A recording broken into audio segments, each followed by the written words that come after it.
I don't know if we haven't talked about if you've seen Untold Johnny Football, which is the new series on Netflix or not, but I know you've definitely seen the headlines where he said there was a time recently where he was going to kill himself. He was going to commit suicide. And you've certainly been through your struggles. You and I met and you've been vocal about it. You've been upfront about it. You and I met at an event that you were speaking at in regards to all of this. We had the director on yesterday, Ryan, and he said that he didn't know ahead of time that Johnny was going to go down that path until they were in the middle of the interview, sitting down, and he went there and admitted that. What do you take away from just him saying that publicly, and the state of mind where I would compare it? He was the character. He was Johnny Football, not Johnny Manziel, and I felt like when he admitted that was Johnny Manziel.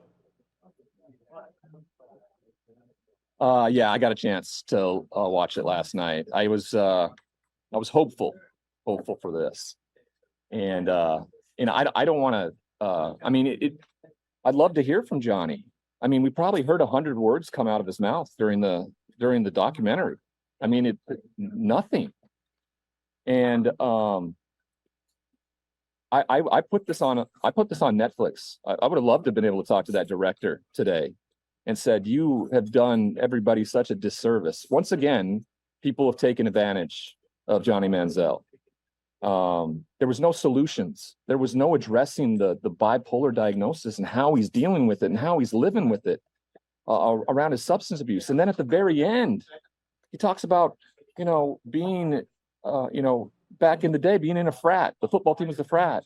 And then they show him, and he's sitting at a table with all his new frat buddies pounding beers.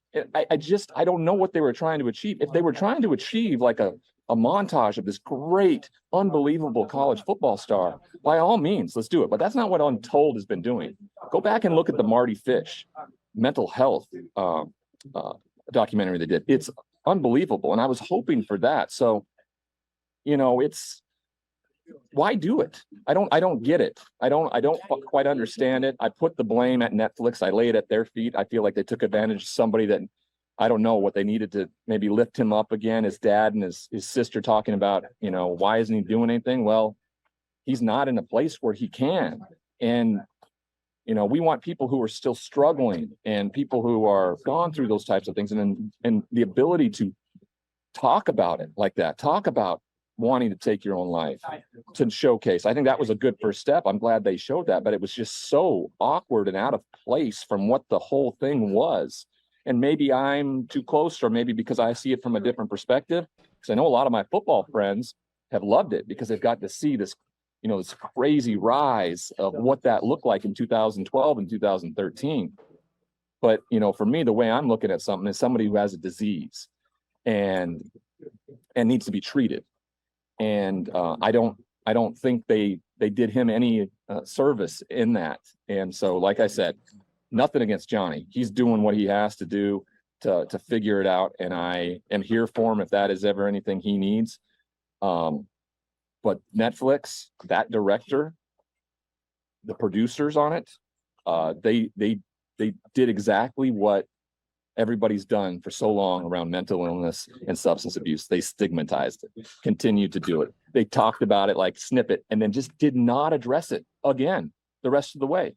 It was just so awkward to me. And like I said, I may be too close to it, but I also want him to be around. And I think he can be a beacon of hope to so many, because he was bigger than life, bigger than anything I could accomplish, I feel like, in terms of way people recognize and know him. And he can be that for people who are dealing with mental illness, people who are dealing with substance abuse, who have fallen to the very bottom and gotten back up and made something of their lives. And I wanted to see just, and maybe he's just not there yet, the philanthropic, about making it about other people. And maybe he's just not there yet. And I get that. I had situations where I wasn't ready to be shown the mirror. And luckily I figured it out at some point. But yeah, I was incredibly disappointed with Netflix and Untold on what they could have done or should have done in this moment. And this is why it's important to get your perspective on this. So we appreciate you coming on and talking about this, because that your reaction is not my reaction to watching it. Obviously, different life experiences going into that. Having the director on, my first question to him was, how is Johnny doing now? And I don't think he could give us a very good answer to that. He kind of hinted around, well, the relationship with the dad's a little bit better. You saw him playing golf in the documentary, but, you know, his parents even talk about he's not really doing anything. So I'm glad you put that into motion in our minds now, Ryan, because I don't know that there is really a solution of where he is right now or where he's going next based on what we saw from him in this documentary. And you've never spoken to him, right? I've tried for years, and I talked to his dad a bunch, and my wife was at a grocery store in LA and ran into him and his ex-wife at the time. And he finally came over to the house and we talked, and, you know, I could tell he was just, you know, it was when he was in Los Angeles and a lot of that stuff was going on where, and I gave him a book that had really helped me.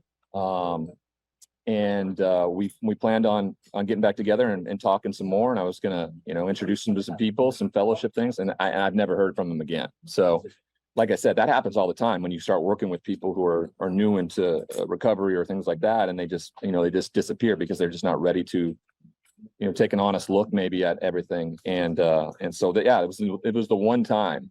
I still continue to talk to his dad from time to time, but, you know, I think at this point, I think his dad just kind of wants to be, you know, kind of buddy, play golf and just make sure he's still alive. You know, that's a scary world to live in.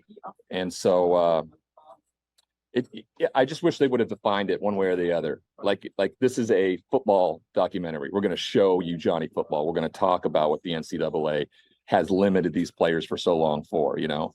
And I didn't want it to be something where he couldn't hold himself accountable, where he blamed the NCAA or wanted to play the victim in all this.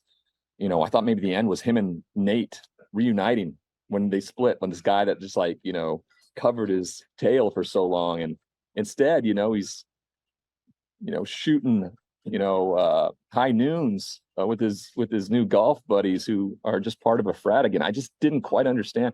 The irony thing is somebody edited it and they hear him talking and Johnny says, I was in a frat.